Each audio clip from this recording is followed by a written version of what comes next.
takes on e. That's a shocking move. Played by one of these players. They met for the first time. Windarov they're calling him. He's the one who's going to play Gukesh D, incumbent world chess champion. Let me just mute Magnus. That's another game for another time. This is the game that was played in the Grand Chess Tour. It's round 5, rapid play chess. They finally meet these two young superstars for the first time since Sindarov won the candidates tournament. What do we get? A Caro Khan from Gukesh D for Destroyer, initiated with pawn to C ships, and Sindarov plays this, offering an exchange of pawns and then an exchange of queens. Apparently white has an edge in that queenless middle game, end game thingy. It's beyond us mere mortals. Gukesh doesn't go for it. We now see takes, pawn recaptures, and something like pawn d4 looks kind of normal. Kind of boring, right? But not played. The explosive c4 is selected, and it's getting interesting already. Knight f6, knight c3. We're not going to explore captures because we soon see it. Basically, Javakir wants to sacrifice a pawn at all costs. He doesn't even go bishop e2 now. He builds the banana hammock. Somehow, this whole setup looks so drafty and risky, but he knows what he's doing. It's some home cooking. We now see the bishop whoosh out. Is the pin mightier than the sword? We shall find out. Bishop g2 played and now takes. Does he recapture? No siree. Bishop f4 is the move. Trying to eat the queen. He looks all over the room except at his opponent. Great way to get them to blunder. Don't make eye contact. But Gukesh spots it. He is the world chess champion. If you want to play these kind of quirky openings, by the way, absolutely check out Lotus Chess. It's your one-stop shop for openings, and they now do end games. I know nowhere like it. It's like playing a game, but you're learning. It's nuts. Let's carry on here. There's a massive pin. Does Sindarov respond to it? Yes, he does by capturing, but kind of no, he doesn't because he allows it. Takes. Knight blocks in just a second here. He's a clean pawn down, but he does cover the c pawn, and look at those laser beams. The bishop's firing. This is the compensation for the pawn. Bishop's now attacked, so the queen's attacked by the rook. It's holding the pawn, and therefore it moves to a5. Stays with that pawn. Bishop's got to back up or forward. This is the game here. And if you go knight b to d7 to cover this one, it gets a bit passive. You're blocking your own development, and then you're blocking your rook, and white stands much better despite being down a pawn. So this is actually a better move. You attack the queen, dare white to play pawn f3, weaken the king position, open the diagonal. Javakir's having none of it. He plays queen c2. Gukesh finally gets his bits out, still offers the smash and grab on the pawn structure, not yet played. First castles, quick king safety fist bump, we love it. Great etiquette amongst the modern guys. Bishop chased back here, and now we get the shattering of the structure. Gives up the bishops, so you won't see a grandmother doing this in a hurry. They like to hold on to that bishop bear, but you open the king here, and that's what Javakir is playing for. Rapid chess, of course. Let's go for the throat. He wants to check. King covers. And now one of the best moves is pawn g4. Secure this knight in the centre of the board. If f5, you take. And then try and spin the queen around into the attack. One day soon. It's dangerous. It's scary for black. But we don't see it. f4 is played instead. Javakir roars like a mighty chess lion, but there's a problem here, and it starts with this move. You chase the knight, and then we see the centre closed. There were other good moves too, but this is perfectly fine to keep a small advantage for black. Remember, white is a pawn down, got to prove it, and queen b2 is now played to try and go for the king. It steps back. King h2 now stops the forced queen exchange. Anyway, the queen goes to b6, and now you don't exchange the ladies. What do?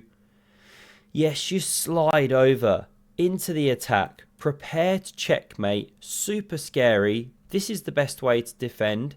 And now a logical way for the game to continue would be this. Go for the mate, queen covers, and then play g4. And you can get a line somewhere along these lines. Black fighting for the open file. White finds this lovely rook swing.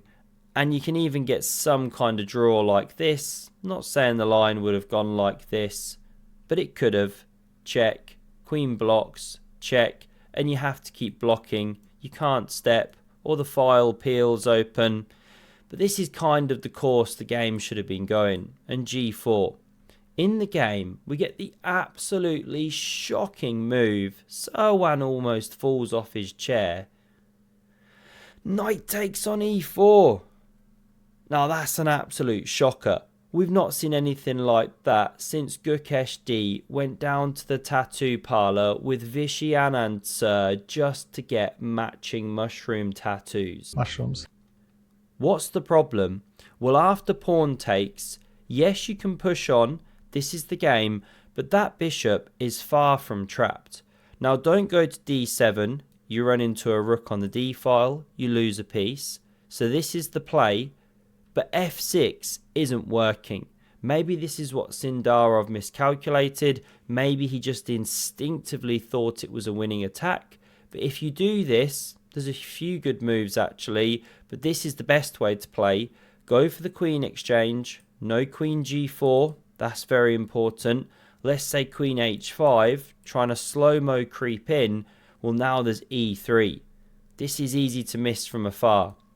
And the queen's headed back to g6, covering any mating ideas. Black is winning this position.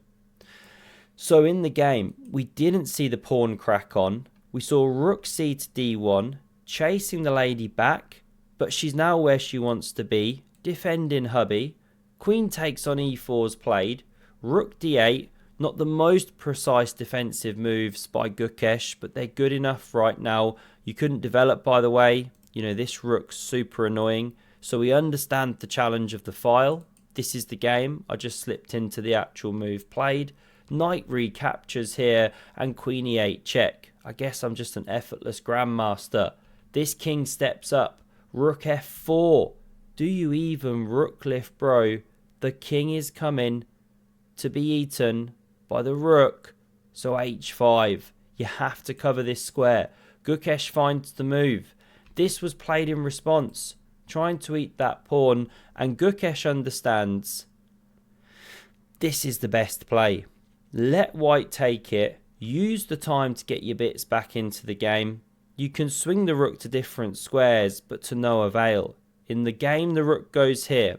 If the g-file and check, then the king runs, and this is an important detail. The queen covers the square, so you can't win a loose rook. And what to do? There isn't a winning attack here. So in the game, rook h4 was tried. This rook enters the game and lands on a defended square. Check. If you'd have checked down here, by the way, it just doesn't lead anywhere. So this was played. Let me mute my phone. Apologies.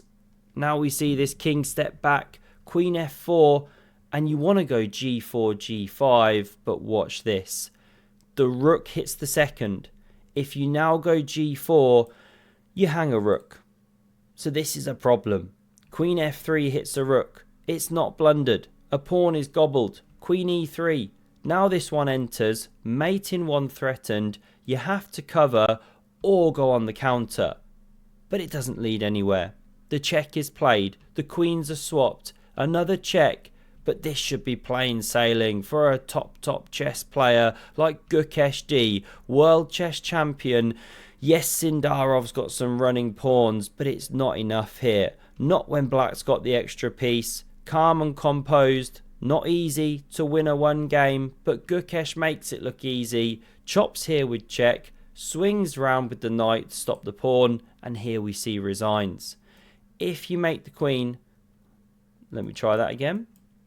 Something like this, then yes, you win back a minor piece, but the rook gets into prime position, pawn runs, and this one steps in. Can't step up with the king, black gobbles the pawn, and so on and so forth, clearly a lost endgame. This was the final position. Great battle between these two. Sindarov miscalculates. Hope you loved this one. I'll have to get some more Magnus games soon. Hans Niemann as well. So much going on. Do smash subscribe. Never miss a video. And check out Lotus Chess below. If you want to improve your chess today. So good. Free to get started. And have a look at the video on screen if you want some more epic chess. Cheers.